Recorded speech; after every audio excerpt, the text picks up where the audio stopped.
മഹാനായ മൂസാ നബി അലൈഹിസ്സലാത്തു വസ്സലാം ഒരിക്കൽ ഇങ്ങനെ തൂരി സീനാ പർവ്വതത്തിന്റെ താഴെ ഇരിക്കുമ്പോൾ ഒരു സഹോദരി വന്നു. ആ സഹോദരി വന്നിട്ട് മഹാനായ മൂസാ നബിയോട് പറഞ്ഞു, മൂസാ നബിയെ, എനിക്ക് മക്കളില്ല, കല്യാണം കഴിഞ്ഞിട്ട് ഒരുപാട് നാളായി, എനിക്ക് വേണ്ടി നിങ്ങളൊന്ന് ദുആ രക്കണം, എനിക്ക് നല്ല മക്കൾ ഉണ്ടാവാൻ. മൂസാ നബി അപ്പം തന്നെ ദുആ ചെയ്ത്, പഠിച്ചോനെ ഈ സഹോദരിക്ക് നീ ഹൈറായ മക്കളെ കൊടുക്കണേ അല്ലാഹ്. അങ്ങനെ ദുആ ചെയ്തപ്പോൾ അള്ളാഹുവിന്റെ ഓർഡർ, അള്ളാഹുവിന്റെ തീരുമാനം മൂസാ നബിക്ക് കിട്ടി. മൂസാ നബിയെ, ദുനിയാവിൽ ഇവർക്ക് കുട്ടികൾ ഉണ്ടാവില്ല, അത് അള്ളാഹുവിന്റെ തീരുമാനമാണ്, കുട്ടികൾ ഇവർക്ക് അള്ളാഹു തആല കൊടുക്കില്ല. ആ വിവരം മഹാനായ മൂസാ നബി അലൈഹി സ്വലാത്തു വസ്സലാം ആ സഹോദരിയോട് പറഞ്ഞു, ഉമ്മ, നിങ്ങൾക്ക് കുട്ടികൾ ഉണ്ടാവില്ല എന്നാണ് അള്ളാഹുവിന്റെ വിധി. അവർക്ക് ഭയങ്കര വിഷമമായി, അവർ സങ്കടത്തോടെ മൂസാ നബിയുടെ അടുക്കൽ നിങ്ങളുടെ വീട്ടിലേക്ക് പോയെന്നാണ്. അങ്ങനെ 1-2 വർഷം കഴിഞ്ഞപ്പോൾ മഹാനായ മൂസാ നബി അലൈഹി സ്വലാത്തു വസ്സലാം ഈ സഹോദരിയെ കണ്ടു. അവരെ കണ്ടപ്പോൾ മൂസാ നബിക്ക് അത്ഭുതമായി. നോക്കുമ്പോൾ അവരുടെ കൈകളിൽ കുട്ടികളുണ്ട്, 2 കുട്ടികളുണ്ട്. അപ്പൊ ചോദിച്ചു, ഇത് ആരുടെ കുട്ടികളാണ്? നിങ്ങൾ എടുത്തു വളർത്തുന്നതാണോ, അല്ലെങ്കിൽ നിങ്ങളുടെ ബന്ധുക്കളുടെ കുട്ടികളാണോ? ആ സമയത്ത് മൂസാ നബിയോട് ആ സഹോദരി പറഞ്ഞു, മൂസാ, ഇത് എന്റെ കുട്ടികളാണ്, ഞാൻ വയറ്റിൽ ചുമന്ന് ഞാൻ പ്രസവിച്ച എന്റെ മക്കളാണ്. അപ്പൊ തന്നെ മൂസാ നബിക്ക് അത്ഭുതമായി, പടച്ചോനെ, നീയല്ലേ പറഞ്ഞു തന്ന് ഇവർക്ക് മക്കളുണ്ടാവില്ല എന്ന്, പിന്നെ എങ്ങനെ ഈ കുട്ടികളുണ്ടായി?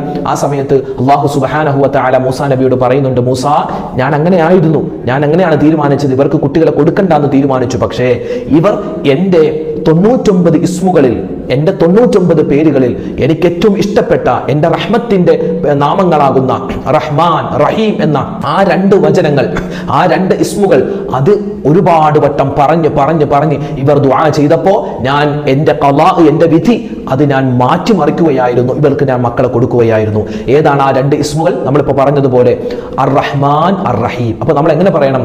യാ റഹ്മാനു യാ അല്ലാഹ്, യാ റഹീമു യാ അല്ലാഹ്. ആ 2 ഇസ്മുകൾ മറന്നു പോകരുത്. നമ്മൾ എപ്പോൾ ദുആ ചെയ്താലും ദുആ ചെയ്യുന്നതിന് മുമ്പ് ഈ ഇസ്മുകൾ ഒരു 3 വട്ടമെങ്കിലും പറഞ്ഞിട്ട് നമ്മൾ ദുആ ചെയ്താൽ നമ്മുടെ ദുആ അല്ലാഹു സ്വീകരിക്കും. എന്തെങ്കിലും ആപത്ത് മുസീബത്തൊക്കെ അല്ലാഹു വിധിച്ചിട്ടുണ്ടെങ്കിൽ അതൊക്കെ തട്ടി മാറ്റാൻ ഈ ഒരു ഇസ്മുകൾ പറഞ്ഞിട്ട് ദുആ ചെയ്യൽ കൊണ്ട് നമുക്ക് പറ്റുന്നതാണ്. അപ്പൊ ഒന്ന് പറഞ്ഞേ, ഒരു 3 പ്രാവശ്യം നമുക്കൊന്ന് പറഞ്ഞാലോ? യാ റഹ്മാനു യാ അല്ലാഹ്, യാ റഹീമു യാ അല്ലാഹ്. പറ, യാ റഹ്മാനു യാ അല്ലാഹ്, യാ റഹീമു യാ അല്ലാഹ്, യാ റഹ്മാനു യാ അല്ലാഹ്, യാ റഹീമു യാ അല്ലാഹ്.